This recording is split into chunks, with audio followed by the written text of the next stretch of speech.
So halos oras na lamang ang iniintay dahil muling mag-uumpisa na muli ang pinakabagong komprehensya ng PBA.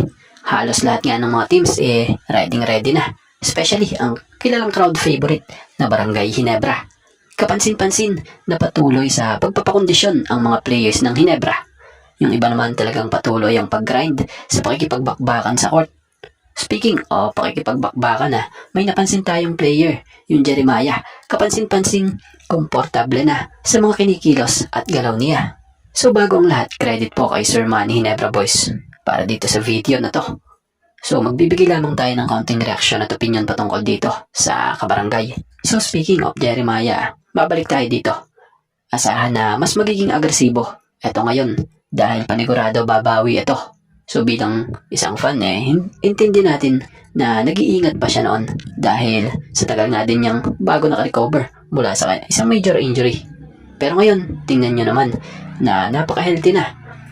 Bukod dito maganda rin itong talagang sinasanay ni Raymond Aguilar sa kiskisan sa ilalim. Itong si Isaac Go. So matatandaan namang isa rin sa naging dahilan din kung bakit naging ganon katindi o katibay yung gaya ng mga dating bigman ng Ginebra at kasalukuyang bigman ng Ginebra like Greg Slaughter, Sistand, and Japet. Kung di tayo nagkakamali isa itong si Raymond Aguilar sa nagpatikas din talaga sa ilalim sa mga bigman na ito. So sana si Isaac Go, ganon din ang mangyari. So goods nga itong ginagawang itong si Raymond Aguilar. Tapos kagandahan pa nga nito sa Ginebra, spotted na sa kanilang practice game itong kanilang bagong bigman na si Kenmark Carino.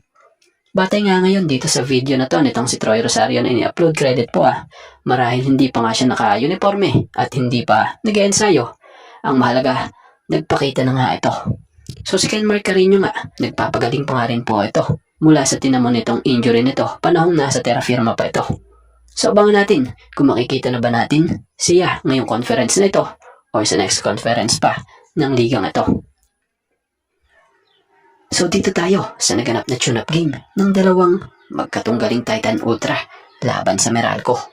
So sa naganap na tune-up game na ito, may mga bagong pangalan ang tila nagpakitang gilas sa magkabilang koponan ito.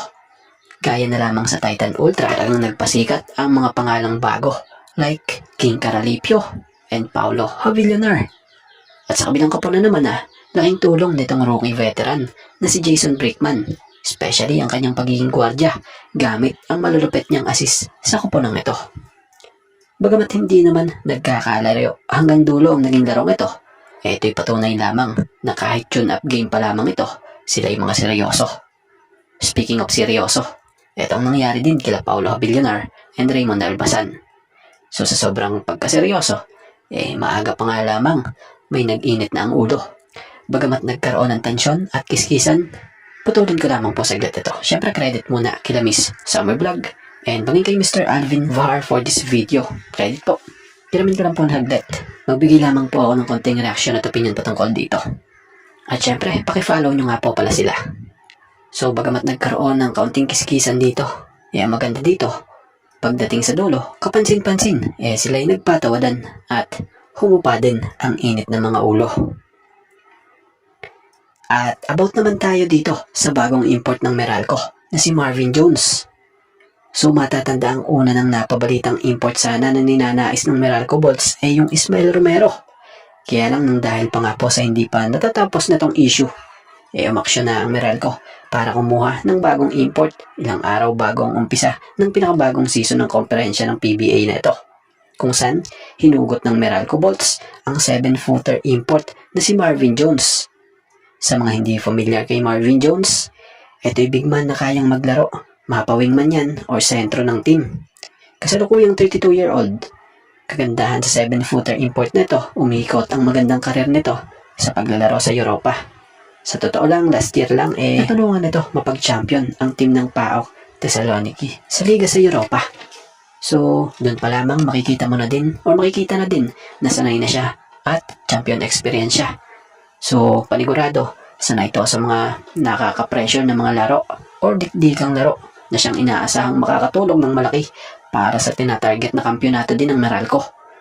So, bagamat maaga pa para sabihin ang kampyonato, pero ang maganda rito yung experience nga na dala-dala nito Siya nga po pala, two-way player, ang 7-footer player na ito At kabilang sa specialty ng laro nito ay ang pagiging mahusay rin itong rim protector.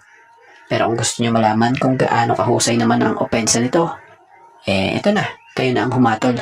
At ang tanong ko sa inyo, ano ang masasabi nyo?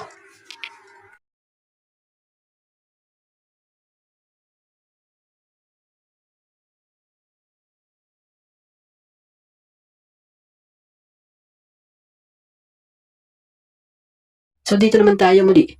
Credit po sa photo na to ni Mr. Manny Hinebra Boys, kung saan kasama nito si Moto Tua.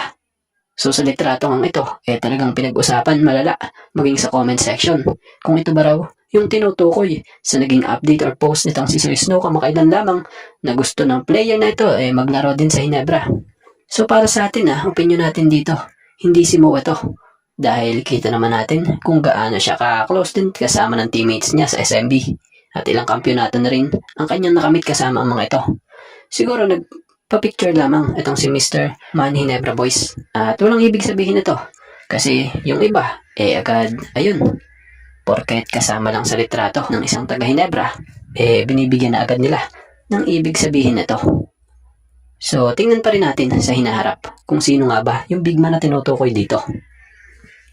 At bago nga ang lahat, baka naman po pwedeng makahingi ng isang subscription para sa ating channel or paki-follow na rin po kung nagustuhan nyo ang ating mga basketball update. At kung ito na may makakabigat para sa inyo, kahit isang like and share na lamang po. Maraming salamat po.